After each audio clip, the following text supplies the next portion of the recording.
भारत की महिला आज एक नए रूप में और नई नई भूमिकाओं में लोगों के सामने आ रही है। जीवन का कोई ऐसा क्षेत्र नहीं जहां उसने अपनी योग्यता का परचम न लहराया हो। देश में नारी के इस बदलते हुए रूप और छवि के पीछे कुछ ऐसी महिलाओं का संघर्ष है जिन्होंने जीवन में नए रास्ते बनाए। हर दिशा में नारी की ताकत और काबिलियत से समाज के सोचने के अंदाज में एक बदलाव आया है। हमारा ये सीरियल पहल ऐसी ही महान नारियों की जद्दोजहद की कामयाबी की कहानी है जिसे हम आपके सामने दोहरा रहे हैं। श्रीमती एनी बेसेंट, ये नाम आज भी श्रद्धा और आदर के भाव को जगाता है। आजादी की लड़ाई के शुरू के दौर में उन्हें एक देवी की तरह पूजा गया, इसलिए कि वह विदेशी महिला होते हुए भी उन्होंने भारत को मातृभूमि की तरह प्यार किया। भारत श्रीमती बेसेंट के लिए एक देश न होकर एक सपना था, रूहानियत का, धर्म का और तहजीब का, जिसे जानने के लिए वो भारत आईं और भारत की होकर रह गईं। उन्होंने स्वराज्य का नारा घर घर पहुंचाने के लिए ब्रिटिश सरकार से टक्कर ली और फिर जेल भी गईं। भारत के लोगों ने उन्हें बेसेंट माता कहकर पुकारा और सम्मान दिया। 1917 में भारतीय राष्ट्रीय कांग्रेस की वो पहली महिला अध्यक्ष बनी और अपने तारीखी भाषणों में भारत की आज़ादी को यहाँ की महिलाओं की आज़ादी के साथ जोड़ा। Shrimati Annie Besant.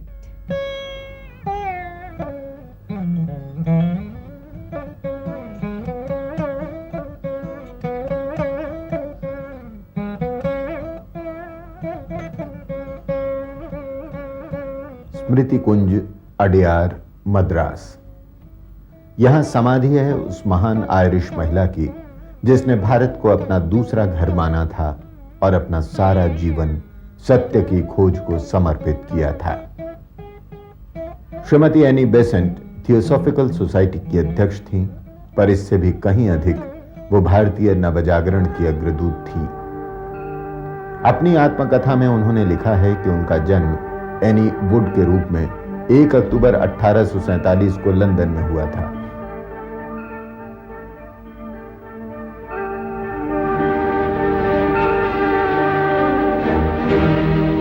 गुड़ियों से खेलने की उम्र में ही उन्होंने अपने पिता को खो दिया और फिर वो मां की छत्र छाया में पली बढ़ी थीं।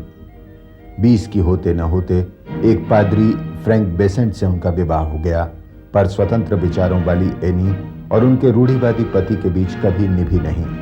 1873 में दोनों अलग हो गए। एक तरफ रूढ़िपरस्त पति और दूसरी ओर सत्य की साधना में लगी हुई एक सती, इन दोनों में कोई मेल नहीं हुआ और आखिर दोनों को अलग होना पड़ा। और तब तक उनकी 2 संतानें हुई थी, तो उनको छोड़ने की भी बारी आई। तो जब पति पत्नी अलग हुए तो उनकी माताजी ने डॉक्टर एनी बेसेंट को बहुत बहुत समझाया कि ऐसा तू न कर, क्योंकि उससे हमारी बदनामी होगी। तब एनी बेसेंट ने जवाब दिया कि देखो माँ, मैं तुम्हारे लिए प्राण तक अर्पित कर सकती हूँ, परंतु सत्य के साथ मैं कभी भी कोई भी समाधान करने को तैयार नहीं हूँ। सत्य की खोज मेरी वैसी ही रहेगी जैसे आज तक रही है। तो पहले तो उनकी बेटी उनके साथ थी, परंतु वो बीमार हुई और उस वक्त उनको इतना दुख हुआ एनी बेसेंट को कि वे ईश्वर को कोसने तो नहीं, पर ईश्वर में अश्रद्धा प्रकट करने लगी। उन्होंने कहा कि ये कहाँ का न्याय है कि मुझे तो सही, परंतु मेरी इस मासूम बच्ची पर भी इतना अन्याय क्यों होता है। तो उन्होंने हाथ में क्लोरोफॉर्म की बोतल ले ली और वो आत्महत्या करने के लिए तैयार हुई। परंतु बचपन में जो वो आवाज़ सुना करती थी, जिसे हम अंतरात्मा का आवाज़ कहे, एक गैबी आवाज़ कहे, जो भी कुछ हो, परंतु उनको ये सुनाई दिया संदेश कि ये तू क्या कर रही है, इतना एक थोड़ा सा संकट आ गया और तू इतनी निराश हो गई कि अपने जीवन का अंत करने तक चली गई। तब उनकी श्रद्धा फिर से प्रकट हुई और उन्होंने कहा कि हमेशा हमारे जीवन में ऐसे संकट आया करते हैं, परंतु हमें उससे डरना नहीं चाहिए, घबराना नहीं चाहिए। हमारी जो यात्रा है वो उस तरह ही आगे बढ़ती रहनी चाहिए। परंपरागत ईसाई धर्म पर से विश्वास उठ जाने पर एनी बेसेंट नास्तिकतावादी दार्शनिक चार्ल्स ब्रैडलॉ की फ्री थॉट सोसाइटी में शामिल हुईं। 1878 में वे फेबियन सोसाइटी की सदस्य बनी। 1888 में उन्होंने एक माचिस फैक्ट्री में काम कर रही लड़कियों की हड़ताल का नेतृत्व किया और उनकी यूनियन बनाने में मदद दी। पर 1889 में एनी बेसेंट के जीवन की दिशा ही बदल गई जब किसी ने उन्हें मैडम ब्लेवेत्स्की की पुस्तक द सीक्रेट डॉक्ट्रिन की समीक्षा करने को कहा। पुस्तक पढ़कर उन्हें लगा जैसे उनकी आत्मा की खिड़की खुल गई हो और सत्य का प्रकाश उनके अंतरतम को प्रकाशित कर रहा हो।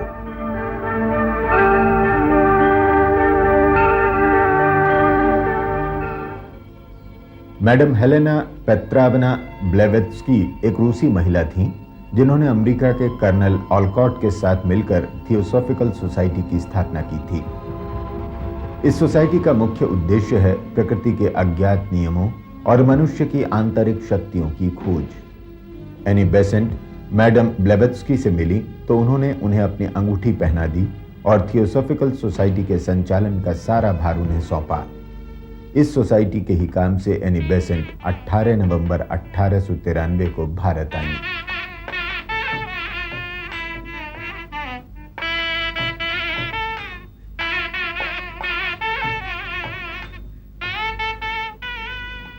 विश्व के कई देशों में इस थियोसॉफिकल सोसाइटी की शाखाएं हैं और हमारे भारत में भी उसकी शाखा है, अनेक शाखाएं हैं और वे लोगों को आध्यात्मिक शिक्षा देने का काम पुरजोश से चला रही है।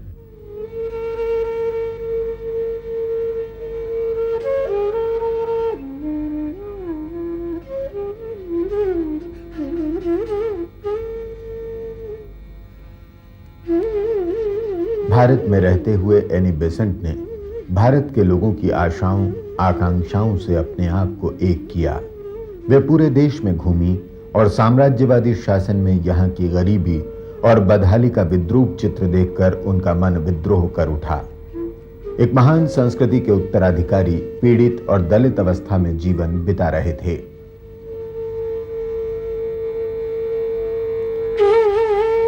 यह वो समय था जब दादा भाई नौरोजी, बाल गंगाधर तिलक और गोपाल कृष्ण गोखले जैसे नेता देश में राष्ट्रीयता की चेतना जगा रहे थे। 1907 में एनी बेसेंट को थियोसॉफिकल सोसाइटी का अध्यक्ष बना दिया गया और वे अड्यार मद्रास स्थित उसके विश्व मुख्यालय में रहने के लिए आईं और अंत तक वहीं रहीं। उन्होंने एक भारतीय की ही तरह रहना, उठना, बैठना और यहां तक सोचना भी शुरू किया।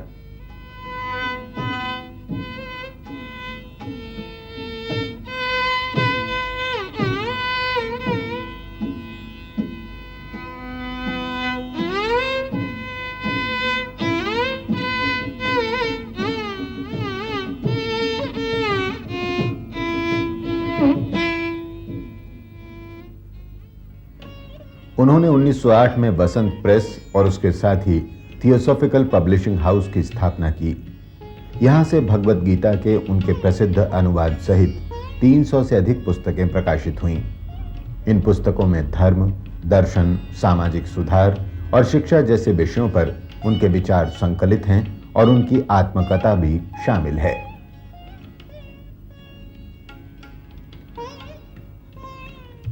तभी 1913 में उन्होंने मद्रास स्टैंडर्ड नाम का एक अखबार खरीदा और उसे न्यू इंडिया के नाम से निकाला। न्यू इंडिया में उन्होंने भारत में अंग्रेजी शासन को उसके अत्याचारों के लिए आड़े हाथों लिया और स्वराज्य की मांग के समर्थन में खुलकर लिखा। एनी बेसेंट को विश्वास हो गया कि जब तक भारत पर भारतवासियों का अपना शासन नहीं होगा, इस देश के लिए प्रगति करना असंभव है। इसी विचार से उन्होंने 1916 में होम रूल लीग की स्थापना की। होम रूल लीग में मोतीलाल नेहरू, तेज बहादुर सप्रू, चितरंजन दास, मोहम्मद अली जिन्ना, भूलाभाई देसाई, M.R. जयकर और जवाहरलाल नेहरू जैसे नेता शामिल हुए। एनी बेसेंट की गतिविधियों से सरकार घबरा गई। उसने न्यू इंडिया की जमानत जब्त कर दी और श्रीमती बेसेंट को उनके 2 निकट सहयोगियों G.S. अरुणडेल और D.B. बाडिया सहित गिरफ्तार करके उटकमंड में नजरबंद कर दिया। पूरे देश में इसके विरोध में तूफान खड़ा हो गया, जिससे अंग्रेज शासकों के होश उड़ गए और उन्होंने 3 ही महीने बाद उन्हें रिहा कर दिया। उनकी रिहाई पर अपार जनसमूह उनका स्वागत करने को उमड़ पड़ा। महात्मा गांधी ने कहा कि एनी बेसेंट ने भारत को एक गहरी नींद से जगा दिया है।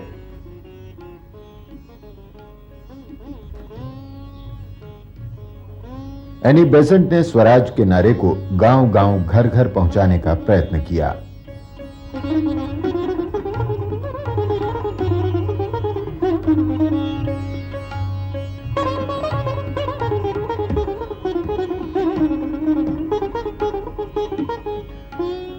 दिसंबर 1917 में उन्हें भारतीय राष्ट्रीय कांग्रेस की अध्यक्षा मनोनीत किया गया और वे भारतीय राजनीति के आकाश पर छा गईं।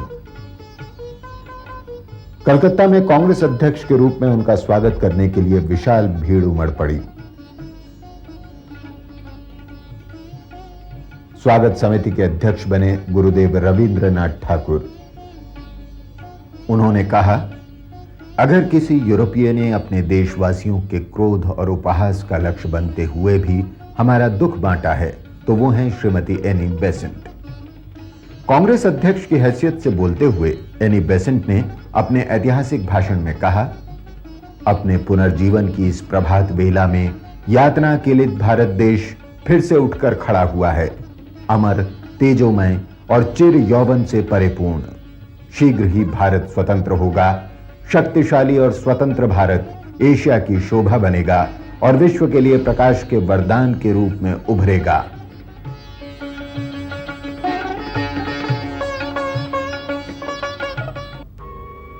धर्म और संस्कृति के केंद्र बनारस के लिए उनके मन में एक विशेष आकर्षण था। पापों को धोने का आश्वासन देती हुई यहां बहती गंगा की पवित्र धारा और उसके अनगिनत घाटों में उन्हें भारत का आध्यात्मिक हृदय धड़कता प्रतीत होता, आस्था और विश्वास के गहन भावों को जगाता हुआ। बनारस एनी बेसेंट का एक और कर्म क्षेत्र था। यहां आकर रहने से उन्हें शांति का अनुभव होता, इसीलिए यहां के अपने आवास का उन्होंने नाम ही शांति कुंज रख डाला। भारत की खोई गरिमा को फिर से पाने के लिए शिक्षा और चरित्र निर्माण पर एनी बेसेंट ने विशेष बल दिया। उन्होंने एक ऐसी शिक्षा प्रणाली की रूपरेखा तैयार की जो भारतीय जीवन मूल्यों और पश्चिम के ज्ञान विज्ञान के समन्वय पर आधारित थी। इसी रूपरेखा के अनुरूप उन्होंने अनेक स्कूल खोले, जहां विदेशियों द्वारा आरोपित पश्चिमी पद्धति की नकल के स्थान पर बच्चों को प्राचीन भारतीय शिक्षा पद्धति की मूल भावना के अनुसार शिक्षा दी जाती थी। एनी बेसेंट के लिए शिक्षा केवल पढ़ना लिखना सिखाने की बाहरी क्रिया नहीं थी, उसका उद्देश्य था बच्चों के आंतरिक गुणों का विकास।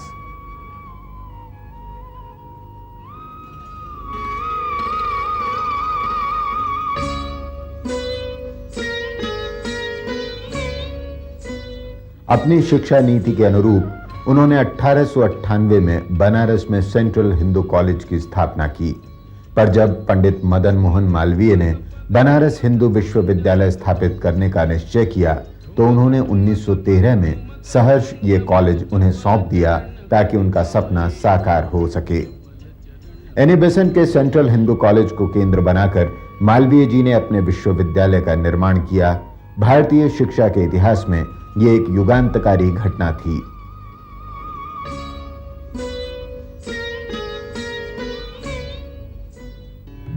एनी बेसेंट ने ही भारत में 1918 में स्काउट आंदोलन शुरू कराया, जो तेजी से पूरे देश में फैला।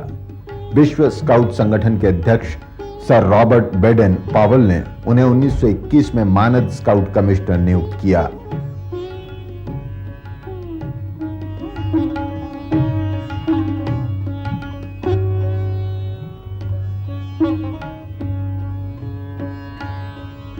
उन्हें इस संगठन का सर्वोच्च पुरस्कार द सिल्वर वुल्फ भी प्रदान किया गया। युवकों में चरित्र की उच्च भावना और मूल्य चेतना जगाने के लिए उन्होंने मद्रास में यंग मेंस इंडियन एसोसिएशन नाम का संगठन शुरू किया। वहां उन्होंने गोखले हॉल बनवाया, जहां भारतीय युवक युवतियों को संसदीय प्रणाली से परिचित कराने के लिए संसद के सत्रों का अभ्यास कराया।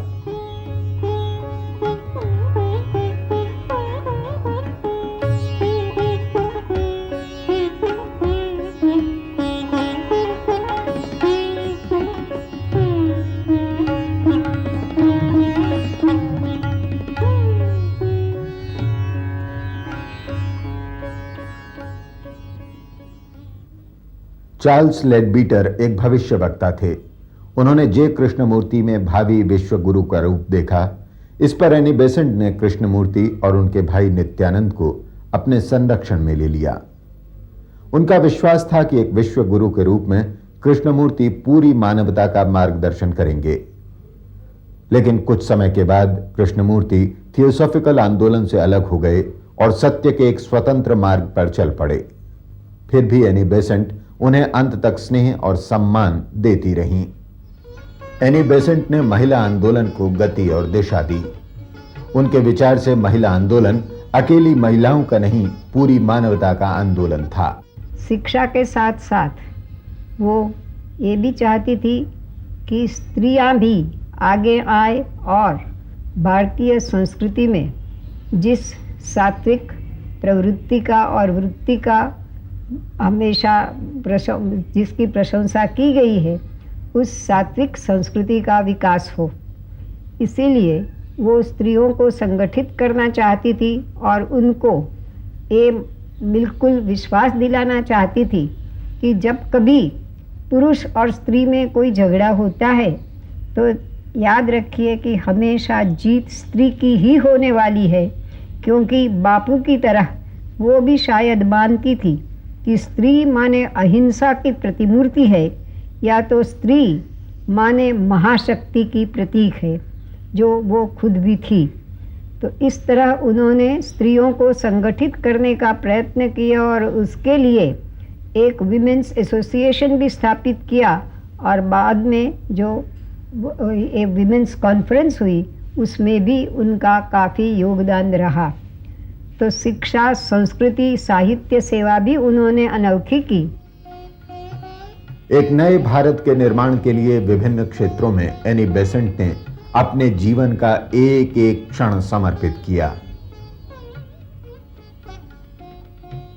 इस सब के लिए भारत में उन्हें समय समय पर विशेष सम्मान दिए गए। शिक्षा और संस्कृति के क्षेत्र में उनके असाधारण योगदान के लिए बनारस हिंदू विश्वविद्यालय की ओर से 1921 में उन्हें डॉक्टरेट की मानद उपाधि प्रदान की गई।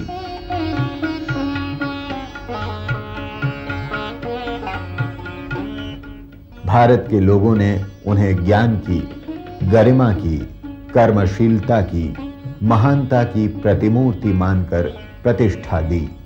इन्होंने एक बार जो कहा था कि स्त्री माने महाशक्ति की प्रतीक है, तो मेरे ख्याल से वो ही उनके लिए कहा जा सकता है कि खुद एनी बेसेंट भी महाशक्ति की ऐसी प्रतीक थी कि जो बहुत लंबे अरसे तक, चिरकाल तक हमें प्रेरणा देती रहेगी, हमारे अंदर की शक्ति को जागृत करके हमें जो एक ईश्वरी शक्ति रही है उसके दर्शन करने की, साक्षात्कार करने की। एनी बेसेंट 87 वर्ष की हो चली।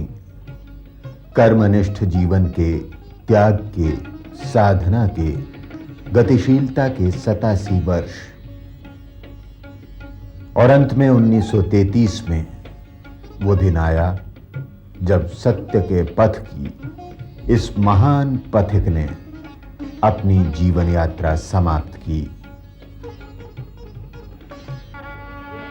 उनके महाप्रयाण के समाचार से भारत में चारों ओर गहरा शोक छा गया।